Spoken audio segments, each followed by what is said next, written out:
templom összesen körülbelül 100 hektáron terül el, ami 1 millió négyzetmétert jelent. Hogy még megfoghatóbb legyen ez a méret, ez nagyjából 100 darab átlagos méretű focipályát jelent.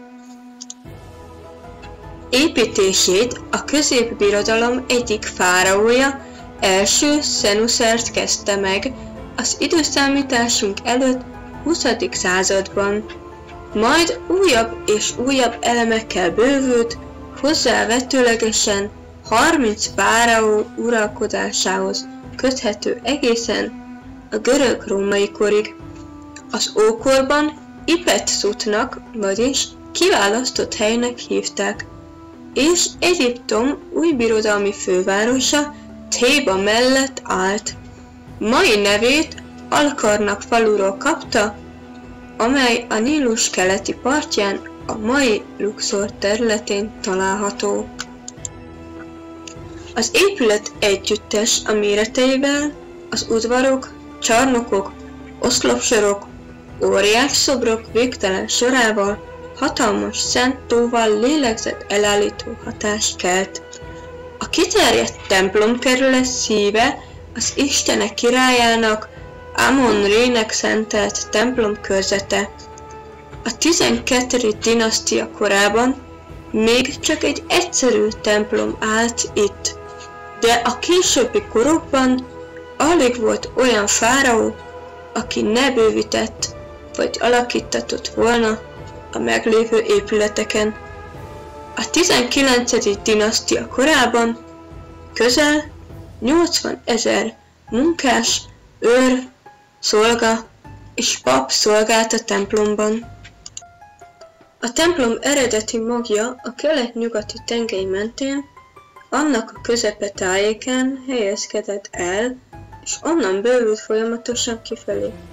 A mai bejárat a Nílus felé néz, a többi ókori templomhoz hasonlatos módon, melyet a második Ramszesz által épített rakpart kötötte össze a Nílussal.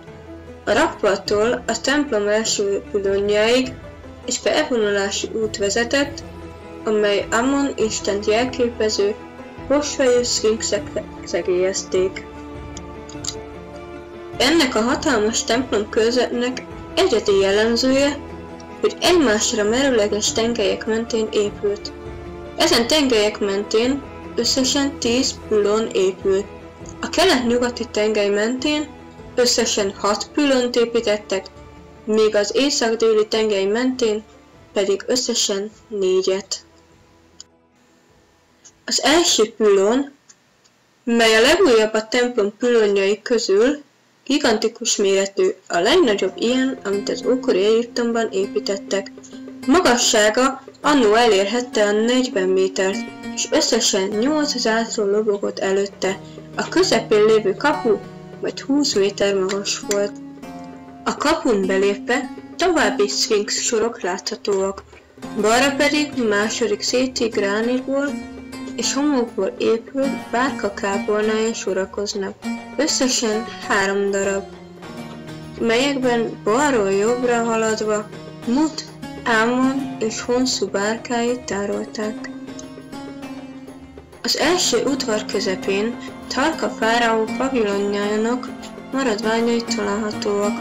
Annó 10 hatalmas papírusz oszloppal állt, melyeket alacsony fal kötött össze egymással. Ugyanitt az első udvarból jobbra nyílik harmadik Ramszesz templomának bejárata.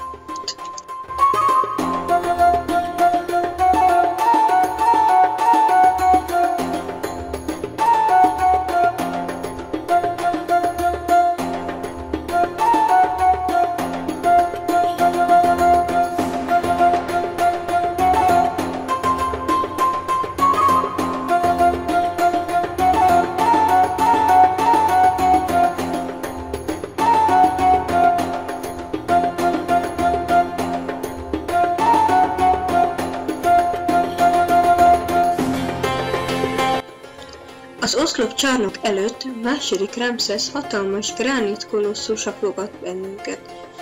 Karnaknak szinte minden építménye közismert, de valószínűleg a legcsodálatosabb a nagy oszlopcsarnok, amelyet harmadik Amenhotep első Széthi és második Ramszesz alatt a főszentélyről nyugatra építettek.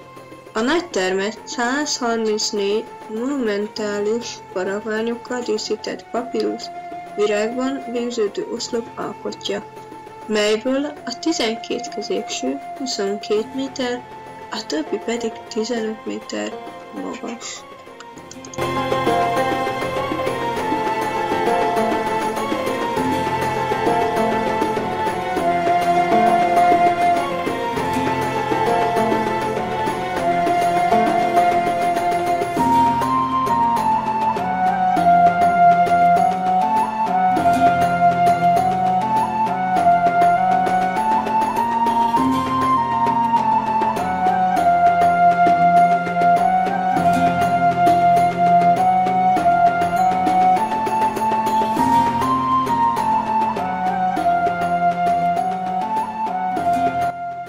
A csarnok annak idején teljesen fedett volt, csak a felettük elhelyezkedő rácsos ablakokon szűrődött be némi fény, az oszlopokat áthidaló kövek alján még eredeti színeiben megmaradt hieroglifákat figyelhető meg.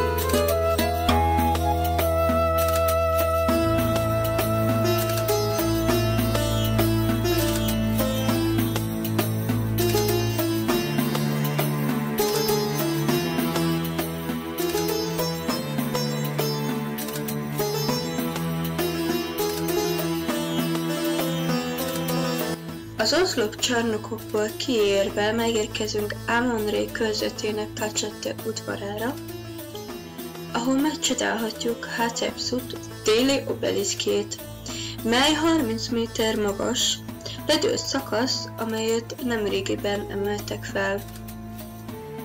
Ugyanakkor innen csodás kilátás nyílik a Szent Tóra, melyet régen a papok fürdőzése és egyéb más célokra is használták.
Amon-Ré templomának utolsó része a nagy ünnepi csarnok, melyet harmadik Thotmesz épített állítólag annak a sátornak a mintájára, amelyben a hadjáratai során lakott. A fáraó nem kevesebb, mint 17 csatát vívott uralkodása alatt, és hatalmas birodalmat teremtett. A győzelemért köszönetképpen rendelte el ennek a tágas és elegáns, 44 méter széles és 16 méter mély templomnak az építését.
a Memnon kolosszusok, harmadik Amenhotep fáraó 2 hatalmas ülőszobra, melyek 3400 éve állnak a thébai nekropoliszban, a Nílus partján, a mai Luxor városával átellenben. Talapzatukkal együtt 18 méter magasak. A 2 szobor ülve ábrázolja a fáraót, amint kezeit térdén nyugtatja, arccal a folyó és a felkelő nap felé fordul.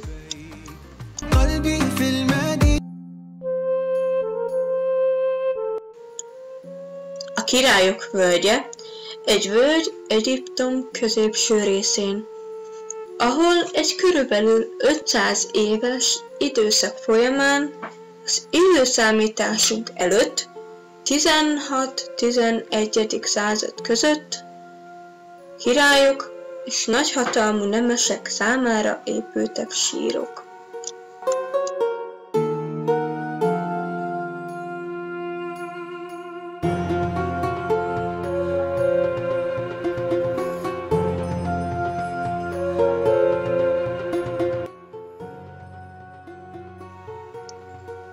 Deir el-Bahari legismertebb épülete a Djesser-Djesseru, azaz a fenségesek legfenségesebbje, Hatshepsut királynő temploma.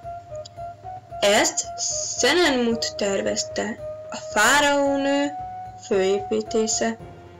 A templom Ámon és a többi isten tiszteletére épült. Több teraszos oszlopsor tetején helyezkedik el, amelyet hosszú rámpával lehet elérni. Ezt valaha kertek díszítették.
Ez az impozáns, háromszintes épület Hatshepsut királynő emlékét őrzi, de egyben az egyiptomi építészet és művészet egyik kiemelkedő példája is. Hatshepsut királynő az ókori Egyiptom legendás uralkodója volt. Nőként szokatlan módon foglalta el a fáraói trónt, és uralma alatt gazdasági fellendülést, politikai stabilitást és grandiózus építkezéseket hozott létre. Bár emlékét később igyekeztek eltörölni, öröksége ma is az ókori történelem egyik legkülönlegesebb fejezetét jelenti. A templom nyitó eleme a 3 terasz. A felső terasz 26 oszlopra nyílik, amelyek előtt egy 5,2 méter magas Hatshepsuti Osiris szobor áll. Középen egy gránitkapu választja ketté, amelyen keresztül a fesztivál udvarra lehet bejutni. A templom hátulján, a központi tengelyén található a templom csúcspontja, Amun szentélye. Belül az első kamra egy kápolna volt, amelyben Amun barkája és egy tetőablak volt, amely lehetővé tette, hogy fény áradjon Amun szobrára. A vörös gránit bejárat szemöldöke 2 Amunt ábrázol trónon ülő háttal, és királyokat, akik alázatosan térdepelnek előttük, ami a szentélyben betöltött legfőbb státuszának szimbóluma.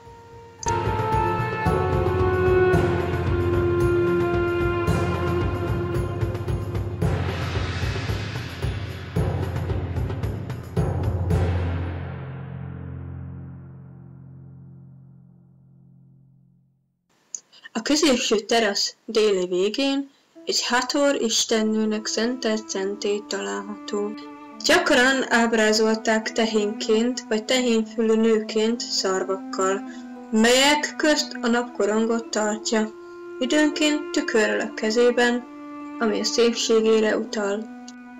Az oszlopfőkön a szépség, az öröm, a szerelem, az anyaság egyiptomi istennőjének, Hathornak ábrázolását láthatjuk, Hatshepsut ismertető jegyeivel felvázva.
القلب وعقلي زاد رموش هدتني يا سادة وين نطل نشوف خيالة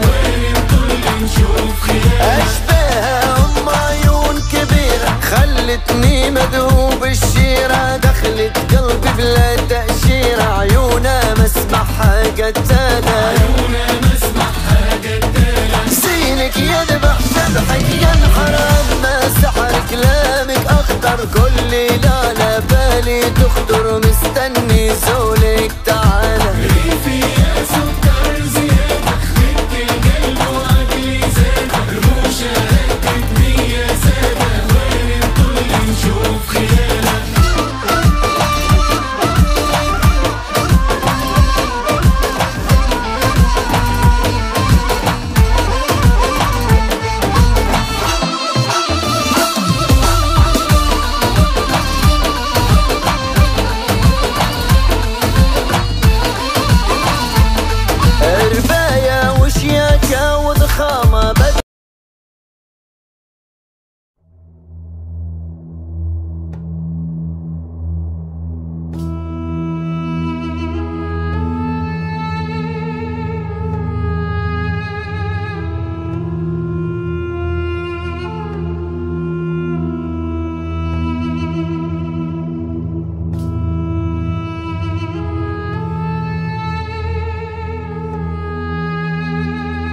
Ez a második sír a völgy jobb oldalán.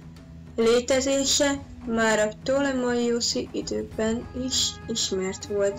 Amint az a falakon látható feliratokból is kiderül, 4. Ramszesz meghalt, mielőtt a sírja elkészült volna.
A sírkamra falfestményeinek az állapota erőteljesen leromlott, de a kék mennyezeten átnyúlva Nut istennő csodálatos képe jól látható, és ez az egyetlen sír a völgyben, amely tartalmazza a dió könyve szövegét.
Hatshepsut sokáig birtokolta harmadik Thotmesz trónját, de amikor végre hatalomra került, ő lett Egyiptom legnagyobb fáraója. A királyok völgye az ő uralkodása alatt lett egy királyi nekropolisz, és egyike volt az elsőknek, akiket ide temettek. A sírkamrában a kidolgozott alakok helyett sajátos, pálcikaszerű alakok díszítik a falakat, a feliratok pedig a papíruszokon használtakra hasonlítanak.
II. Ramszesz olyan sokáig élt, hogy 12 fia korábban halt meg. Így végül 13. fia, Merneptah lett az utódja 60 éves korában. A völgy második legnagyobb sírja az övé, mely az ókor óta nyitva áll, és melyben görög, illetve kopt grafitik is találhatók. A hosszú, alagútszerű sírkamra falainak alsó részét az áradások megrongálták, de a felső részeken jól megőrződött domborművek találhatók.